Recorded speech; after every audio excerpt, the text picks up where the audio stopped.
Vă spun bună ziua și vă mulțumesc că ați răspuns invitației noastre de a participa astăzi la o conferință de presă după o perioadă destul de îndelungată.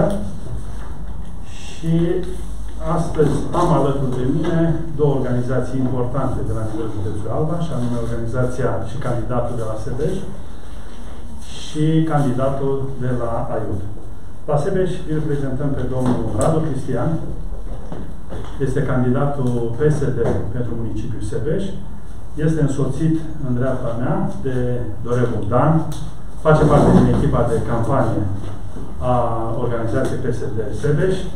O echipă în care am mare încredere și considerăm că un candidat tânăr cu o experiență în Consiliul Local, foarte implicat în tot ceea ce înseamnă comunitatea locală, are șansele maxime de a deveni viitorul primar al municipiului Sebeș. Dar aș vrea să nu vorbesc eu foarte mult, să le oferim posibilitatea lor să ne spună câteva cuvinte și ați începe întâi cu Dorel Bogdan să ne adreseze câteva cuvinte referitor la candidatura domnului Radu Cristian. Te rog. Bună ziua tuturor, bună ziua prietenilor de pe Facebook. Mă numesc Dorel Bogdan, fac parte din echipa de campanie a lui Radu Cristian, fac parte din echipa lui Radu Cristian pentru că vreau să-l susțin și îl recomand la funcția de primar al municipiului Sebeș, pentru că avem aceleași viziuni, aceleași idei, aceleași concepții pentru a eficientiza administrația publică locală și, în primul rând, pentru a scoate actuala administrație publică locală a Sebeșului de sub presiunea actualului edil PDL și a crea o administrație transparentă, o administrație eficientă, o administrație accesibilă tuturor cetățenilor municipiului Sebeș și tuturor agenților economici pe municipiului Sebeș. Mulțumesc, domnul Dorel. Și acum o să-i oferim posibilitatea domnului Radu să ne transmită ceea ce are de transmis. Vin și vă spun că domnul Radu Cristian este mai nou colegul nostru al organizației PSD. S-au făcut două rânduri de sondaje de opinie și sondajele au scos în evidență rezultate foarte bune pe care le-au obținut alături de echipa PSD. Suntem optimiști în ceea ce urmează și dorim mult succes. Te rog, Radu. Bună ziua, vă mulțumesc. Vreau să mulțumesc pe organizației PSD Alba, PSD Sebeș pentru înțelegerea pe care am găsit-o și sprijinul pe care mi-l acordă și au înțeles proiectul meu ce înseamnă Sebeșul. La Sebeș vrem să stopăm risipa banului public. După cum bine știți și dumneavoastră, unele dintre ziare și posturi au scris de mai multe ori risipa și bătaia de joc a banului public cum se duc către firmele de casă a pedeliștilor. Noi vrem ca toți acești bani să se reîntoarcă în administrația locală pentru cetățean, să nu plece în altă parte. De ce am ales Partidul Social Democrat? Pentru că ni s-a dat posibilitatea să creăm o echipă tânără. O să avem o echipă tânără de consilieri care ne vom implica ca, și cum avem sloganul în spate, stop risipei din banul public, să se întoarcă la cetățean. Avem nevoie de creșe, avem nevoie de spital, avem nevoie de muștran, avem nevoie, în primul rând, de drum. Știți foarte bine că, după cum ați urmărit și dumneavoastră, investițiile în Sebeș s-au făcut doar de ochii oamenilor, s-au investit foarte mulți bani în flori, s-au investit vreo 2 milioane de euro într-un parc care nu costă 2 milioane de euro și vreau să vă felicit pe cei care ați scos la suprafață din presă, care au scos la suprafață aceste lucruri, ca cetățenii să cunoască cum se risipesc, din păcate se risipesc banii lor.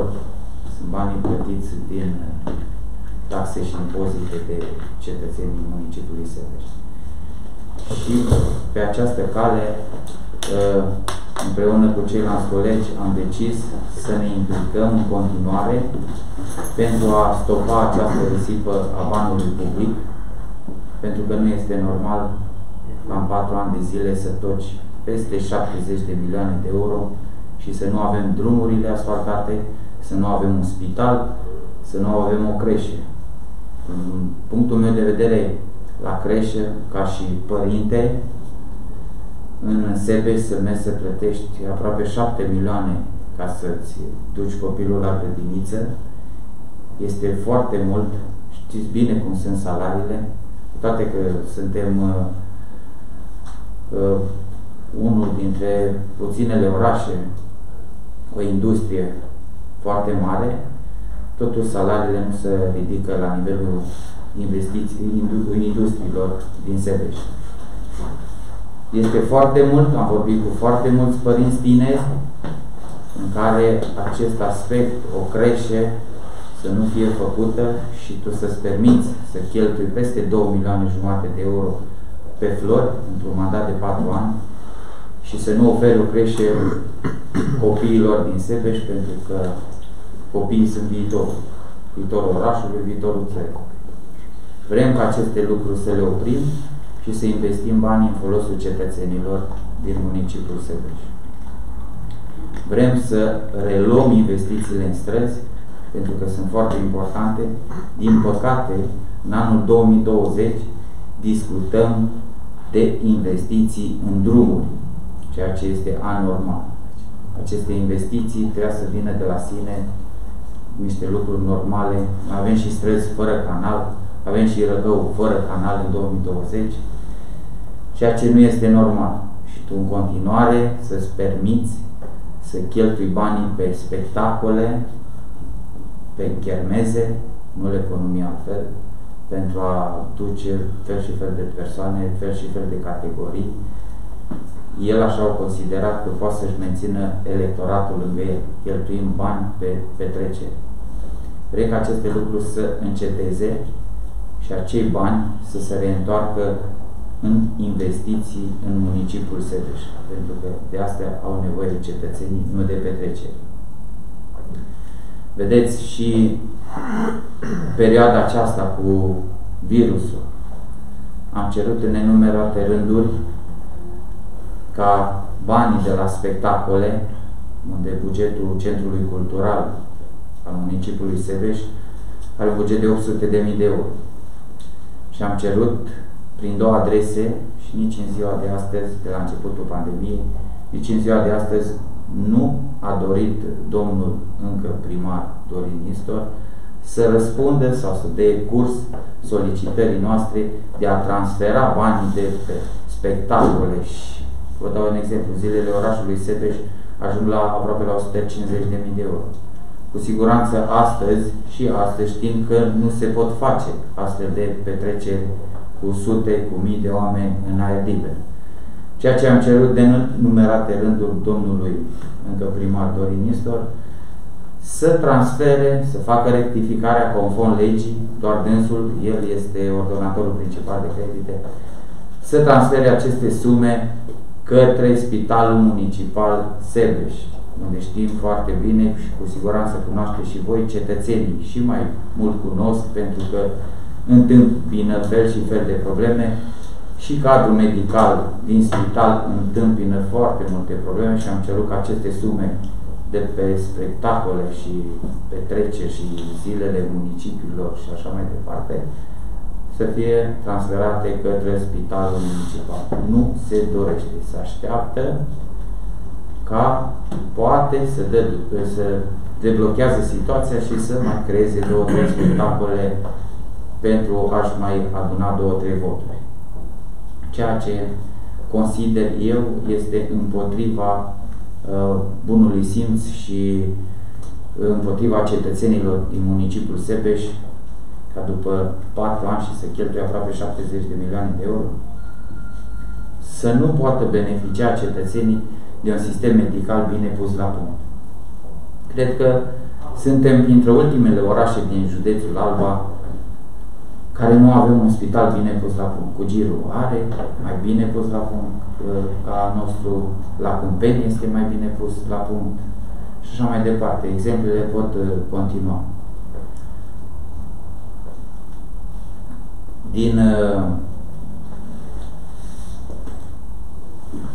Cum am fost activ și în acești 4 ani, vreau să continui să implementez aceste proiecte pe care vi le-am expus în acest scurt discuție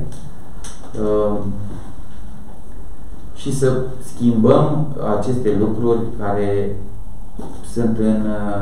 nu sunt în folosul cetățeanului și vom rămâne la un moment dat fără bani, pentru că știți foarte bine și chiar și dumneavoastră ați scris începerea procedurii de împrumut a municipiului Sebeș făcută de Dorin Ispă, ceea ce nu este normal în valoare de 12.800.000 de euro să împrumuți orașul Sebeș, municipiul Sebeș, când avem suficientă resursă financiară, dar făcând o risipă foarte mare, ajungi să împrumuți cetățenii pe o durată de 15 ani, ceea ce nu este normal și, pe lângă asta, cu siguranță, acest împrumut va aduce creștere de taxe și impozite asupra municipiului, ceea ce nu dorim și am și semnalat în acel moment că nu dorim un împrumut, dorim o eficiență în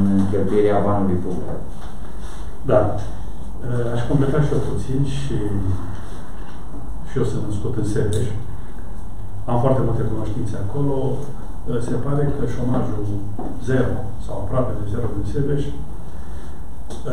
face ca lucrurile să dea oarecare confort populației din municipiul Sebeș. Ce se constată în mod deosebit, ceea ce spunea colegul Radu Cristian, sunt foarte mulți investitori care, sigur, vin cu anumite pretenții din străinătate și au nevoie de servicii sanitare performante. Sunt plătitori de taxe, sunt plătitori de impozite, sunt generatori de plus valoare în comunitatea din Sebeș și solicită insistent ca spitalul din Sebeș să fie ridicat la alte nivele din punct de vedere profesional.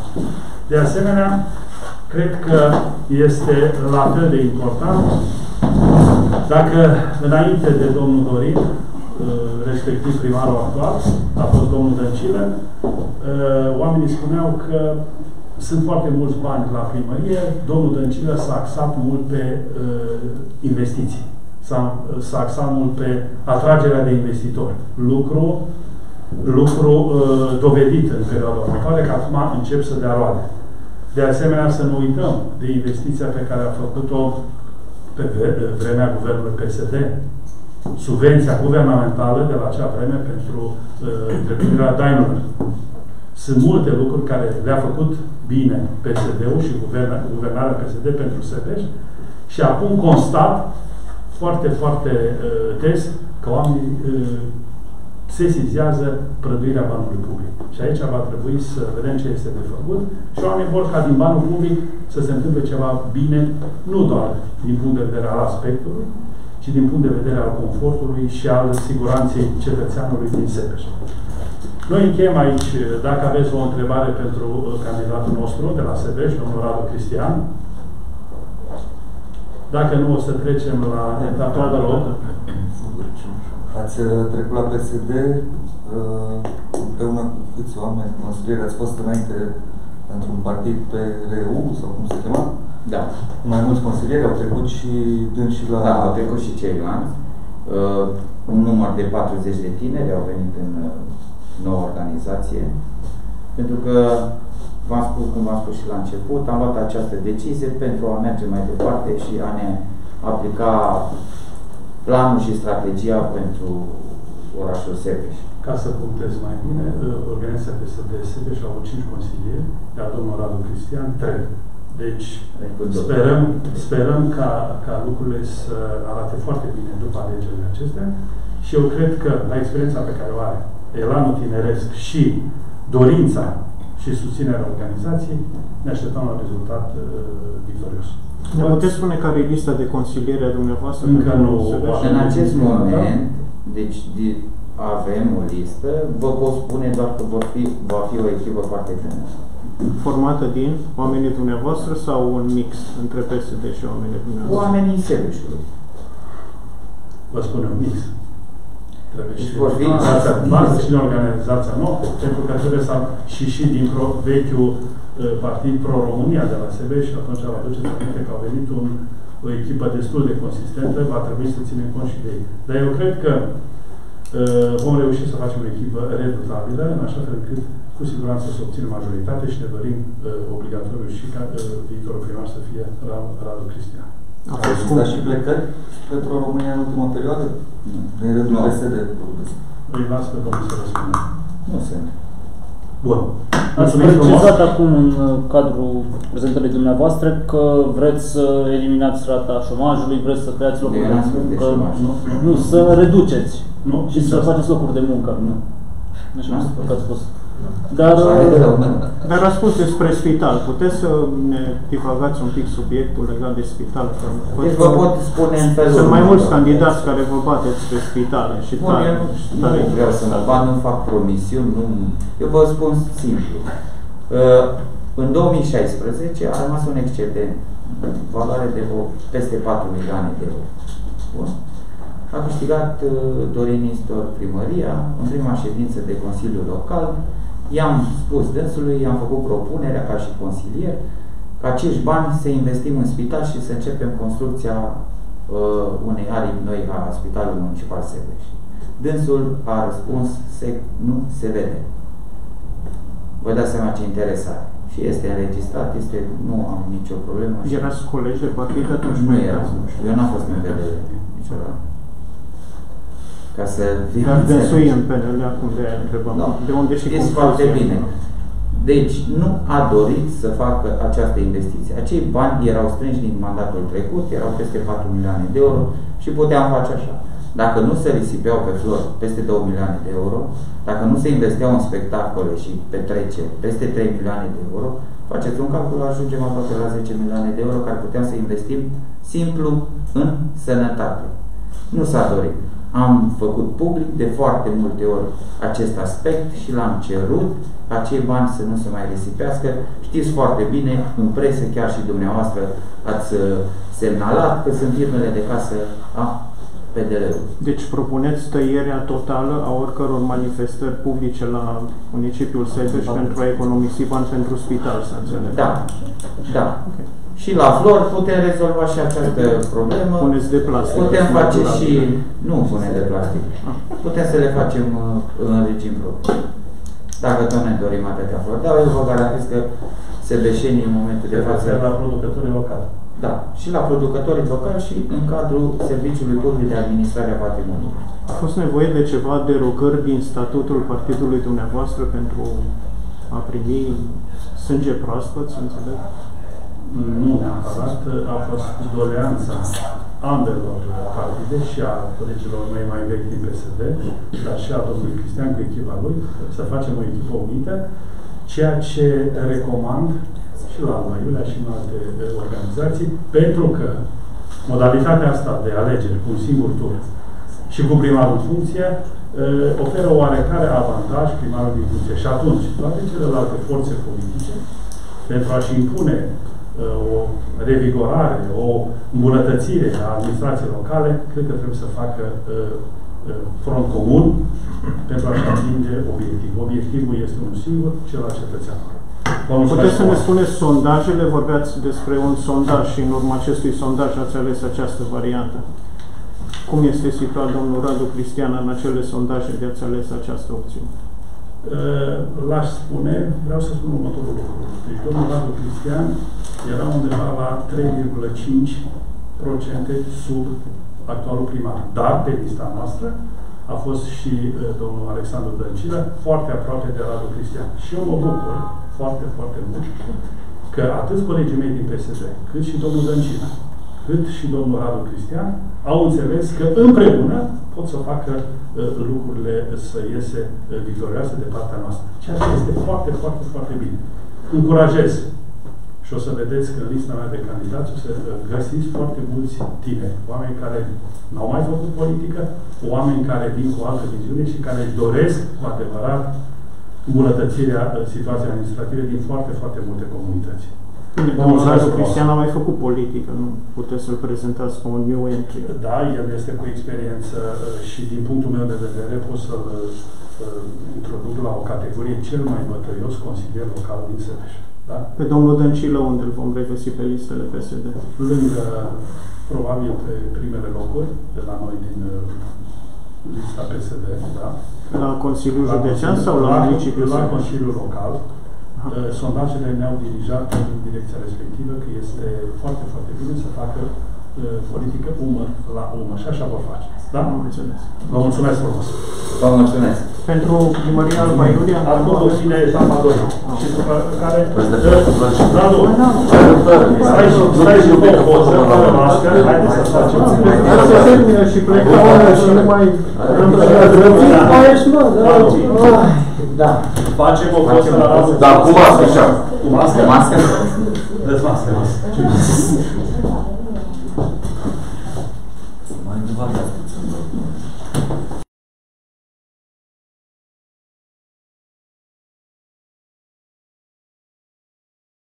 Da? Bun. Mă duc mască și pune de acolo.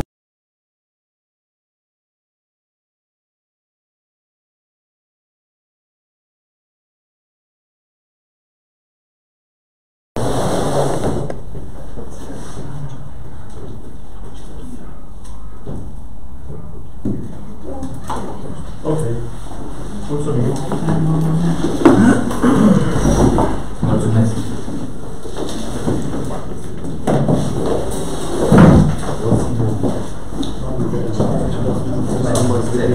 Vedeți mai știu un pic, da? În spate cu alți candidați.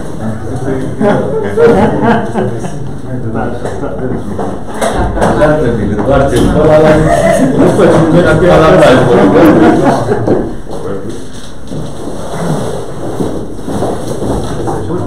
Mai este mai... Lasă.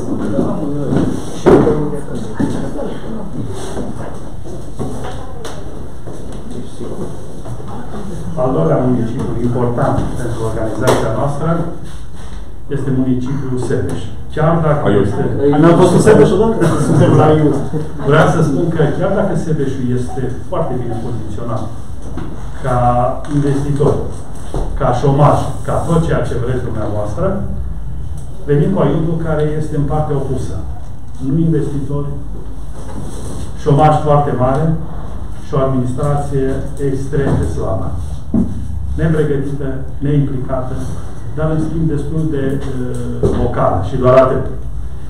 Vreau să vă prezint astăzi doi colegi ai mei din organizația PSD Aiud și în primul rând pe doamna Delia Angela Gheorghiță, este candidata noastră la funcția de primar, și domnul Ursa Ionuț, președintele organizației de tineret Aiud.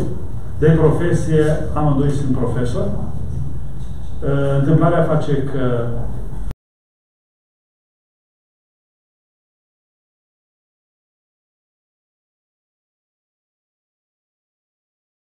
pentru început, pe domnul Ionuț să ne spună câteva lucruri și el este proaspăt în organizația PSD Aiud, venit cu o echipă de tineri pe care eu aș spune că m-a impresionat numărul lor și în mod special dorința lor de a-și impune punctul de vedere la alegerile următoare, locale și cu siguranță și parlamentare. Te rog, domnul Ursa. Vă mulțumesc, domnul președinte. Deci, cum a spus, mă numesc Ursa Ionuț, sunt profesor de educație fizică și sport și am dorit să intru în politică pentru convingerea că se poate face ceva în orașul acesta. Mai presus, când am văzut cine candidează și m-a contactat doamna Delia, am spus nu se poate. este cel mai bun candidat pentru AIUD, dat fiindcă am fost și elevul dânsei, îi cunosc capacitățile, știu de ce este în stare, este un om care ajută și, cum am spus, perfect. Și din punctul dumneavoastră are toată susținerea. Toată susținerea. Eu am venit împreună cu mulți tineri care, în primul rând, s-au plâns. Mulți dintre ei fac naveta la Alba, la Teiuș, în diferite orașe, pentru că nu avem locuri de muncă. Și le-am spus, uite, am putea să facem.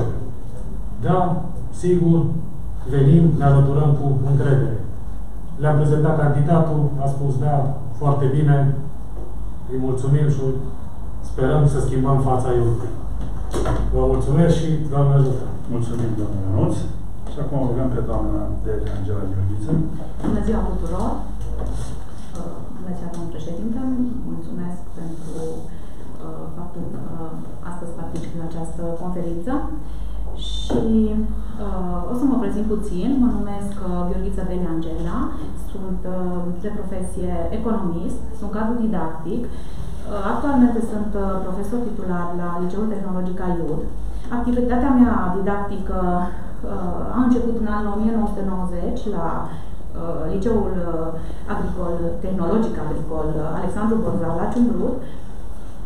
O activitate destul de lungă până în anul 2018, an în care m-am transferat la Liceul Tehnologic la AIUD. În toată această perioadă am îndeplinit funcții de director adjunct, iar din anul 2014 m-am dus la inspectoratul școlar în calitate de inspector școlar. Din motivul pentru care mi-am dorit să candidez la această funcție, așa cum spunea și colegul meu, că îmi place să spun coleg, chiar dacă mi-am fost elev,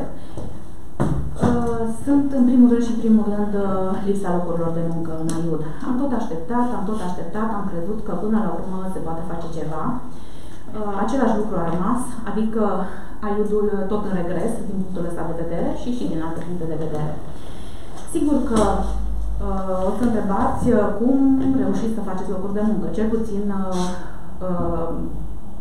dacă avem încredere în noi și în forțele proprii și avem determinare și avem voință, înțelepciune, eu zic că se găsesc soluții și resurse necesare astfel încât să demarăm investiții la nivelul orașului, care acestea vor genera locuri de muncă.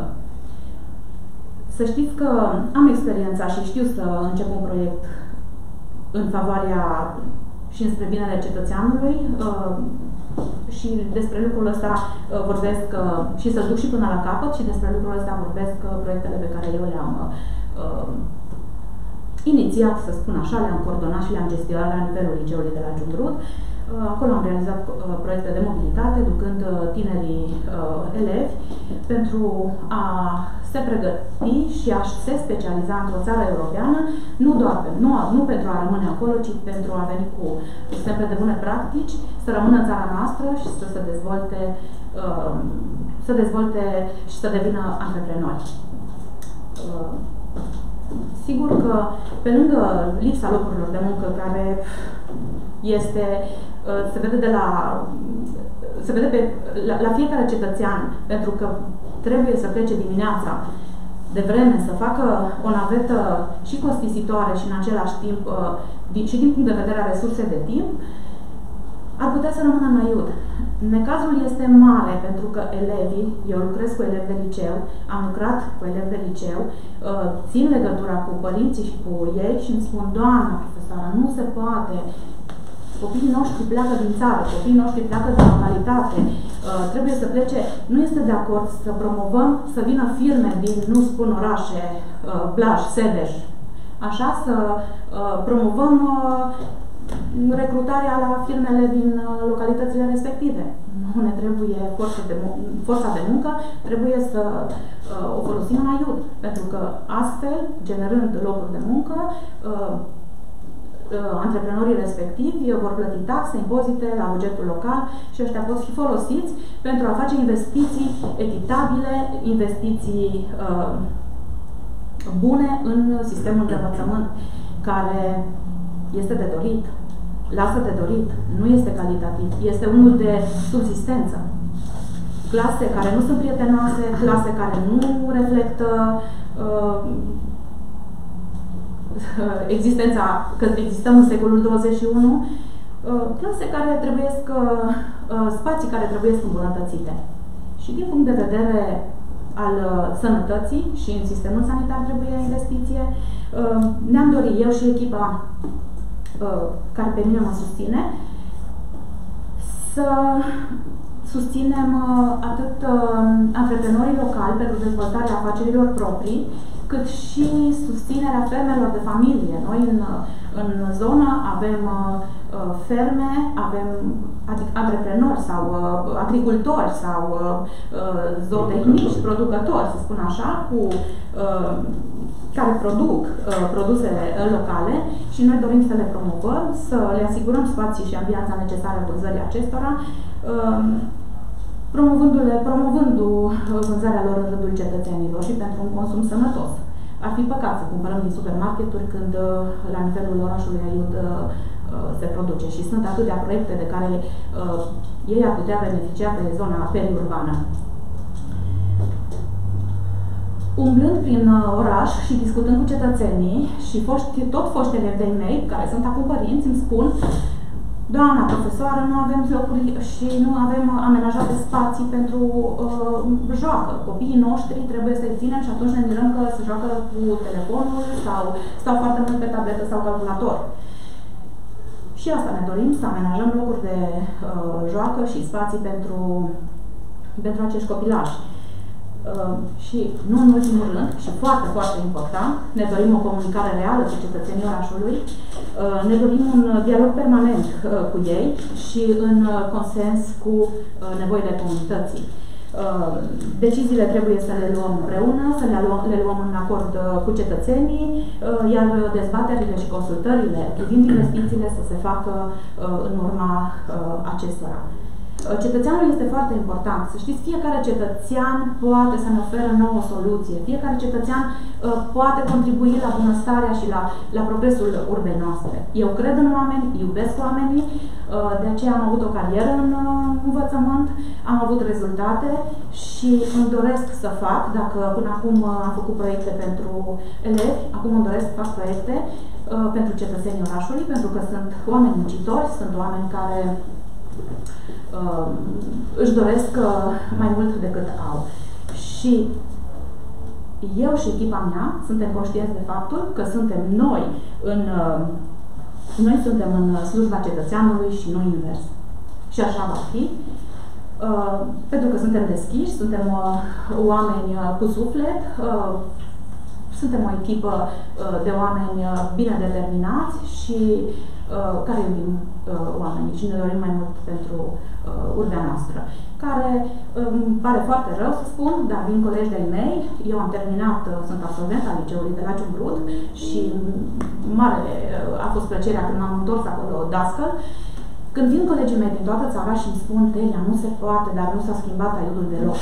Și am terminat de câțiva zeci de ani. Da. O să fim o echipă dedicată oamenilor și pentru oameni. Și sunt convinsă că vom găsi cele mai bune soluții împreună și împreună vom face Aiudul puternic. Mulțumim frumos! Dacă pentru doamna Delia aveți întrebări?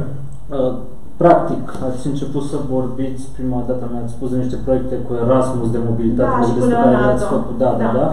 După aia ați ajuns la problema școlilor care ține mai mult de Ministerul Educației. Dotarea ține mai mult... Da, ați spus de nivelul de învățământ, după aia ați trecut un pic prin agricultură.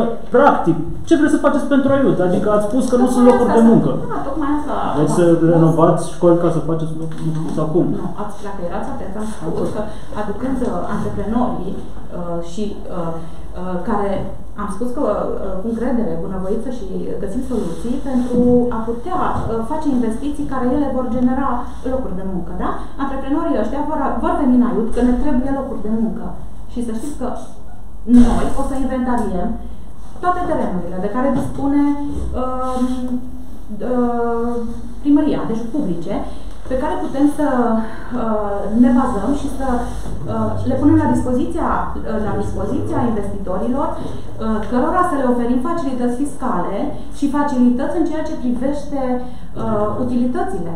Deci nu o să vină niciun investitor dacă nu o să avem nici gaz, nici lumină și dacă tot mi-ați pus întrebarea asta, o să vă spun, să știți și dumneavoastră, poate scrieți în presă, că în zona suburbană a Aiutului, undeva către Țifra, puteți să mergeți să întrebați, sunt familii care nu au curent electric. Mai ales, li s-au dat de la primărie certificat de construcție și urbanism, dar ei și să-și desfacă și să desfășoare și o activitate, este acolo o familie care are service auto, dar nu are curent. Vă dați seama că el se chinuie cu un generator. Dincolo, peste drum, mai sunt familii care nu au curent electric și suntem în secolul 21. Și atunci, cum să așteptăm investitorii să vină? Asta gândim, să găsim... E foarte oportun la Aiut și îmi cer scuze că vă întrerup, doamna viitor primar. Există forță de muncă și încă forță de muncă calificată. Dacă acum mă transpun la vechiul loc de muncă, mă refer la Valac Preferă, foarte mulți muncitori și specialiști vin din Aiut acolo. Deci ideea ar fi următoarea. Deschiderea municipiului în vederea atragerii de investitori, așa cum spunea doamna Adelia, să le creăm utilități, facilități pentru a dezvolta business-ul acolo, cred că este o oportunitate. Toată lumea caută acum forță de muncă. Forța de muncă mai tânără, pregătită, foarte mult a plecat în străinătate. Dar acum Sebeșul nu mai are forță de muncă. În Alba, foarte puțin. Zlana, mai puțin. Investitorii se vor îndrepta spre aceste zone, mai ales că și sperăm că într-un termen rezonabil se va termina și autostrada care merge spre Turda, în așa fel încât eu cred că Aiutul poate deveni un potențial pol economic. Toată chestiunea este ca administrația să fie una deschisă, una implicată și nu doar una guralivă și cam atât. Aș spune și de spital, că m-a provocat doamna Delia vis-a-vis de spitalul din Aiut. Este un spital care, sigur, stă la pomana Consiliului Județean. Nu vreau să vorbesc de spitalul de la Sebeș, că au vorbit colegii mei înainte, dar vreau să vorbesc de spitalul din Alut și vreau să vorbesc de spitalul din Câmpeni, unde, din punctul meu de vedere, este net sau de 10 ori mai dotat, mai bine mobilat, cum spunea ministrul Daia, cu personal calificat pe fiecare secție. Asta înseamnă că administrația, fie că în cazul ăsta județean, dar acolo Ministerul Sănătății și-a pus amprenta cu aparatură de ultimă tehnologie. Și nu uitați, în Câmpeni sunt 2 spitale, în Abrud 1. Deci, dacă se dorește, se poate să facă lucruri foarte, foarte bune. Pe partea asta de agricultură, și doamna Dere a atins acest subiect, sunt foarte mulți producători locali. Nu numai de trandafiri, cum știți dumneavoastră, sunt și pe cultura mare, vitivinicolă, ferme. Vă rog să mergeți în piața Aiut și să vedeți cum plouă pe ei și pe produsele lor, nu numai acum cu ploile astea abundente, dar și la ploi normale. Ceea ce înseamnă că condițiile oferite de administrația municipiului Aiut sau agricultorii din zonele limitrofe sunt total nedreptățiți și nebăgați în seamă. Acum mai fac o mică paranteză. O ultimă ploaie aici în municipiul Alba Iulia m-a prins în cetate la piață, n-am putut coborî din mașină. Am venit jos. În piața din centru, ploua, în noua construcție, cu găleata. Cu găleata pe masă, pe produse, pe persoanele care erau la vremea respectivă. Și vin și spun, investiție nouă. Băi, indiferent cât o fi ploaia de mare și de abundentă și de putere, nu se poate într-o construcție nouă care a costat foarte mult, recent inaugurată, să fie condițiile astea. Dar ne oprim aici. Te rog cuvinte. Am mai intrat în precedent, nu mai mult. Da? Pentru că sunt indignat, foarte indignat, prin profesor de sport, că actuala conducere a îngropat la propriu sportul iudean.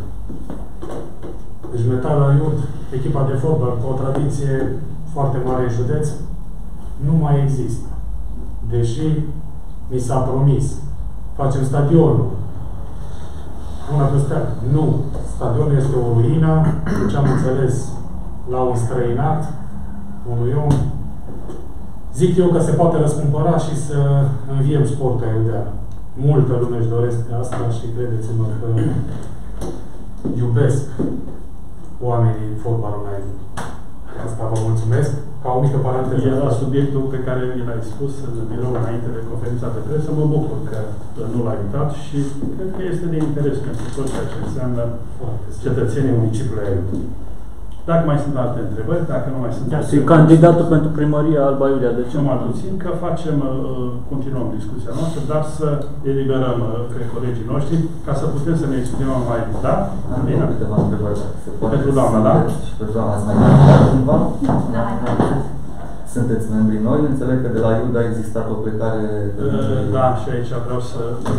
Către Pro-România. Da, vreau să vă spun următorul lucru. Așa cum am relatat și înainte, în această serie de electorală, de campanie electorală și în alegerea candidaților, am lucrat pe bază de sondaje de opinie. Și spre surprinderea mea, doamna Delia a fost președința Organizației de Femei din Aiud de foarte multă vreme, este colega noastră inimoasă și foarte determinată. Am făcut un sondaj de opinie și ne-am testat mai mulți colegi din organizație. Am testat președintele și nu vreau să vă spun ce procent a obținut. De ce? Pentru că a fost undeva la 2%. În momentul respectiv am rămas consternați. Am refăcut sondajul de opinie, am lărgit baza de persoane sondate, da? Și doamna Delia a obținut un procent foarte, foarte bun.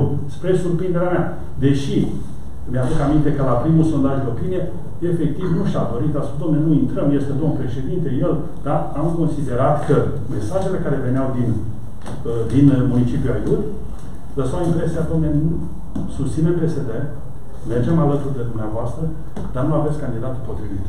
Motiv pentru care a trebuit să luăm o măsură radicală din punctul nostru de vedere, doar am schimbat candidatul, fără să afectăm conducerea organizației. Ulterior, sigur, asta este perioada prin care se trece înainte de campania electorală. Fiecare persoană care dorește să-și facă o carieră politică își caută o anumită platformă, un anumit partid unde crede că poate să fie propulsat sau alte considerente. Deci, doamna Delia stă foarte bine în sondajele noastre de opinie.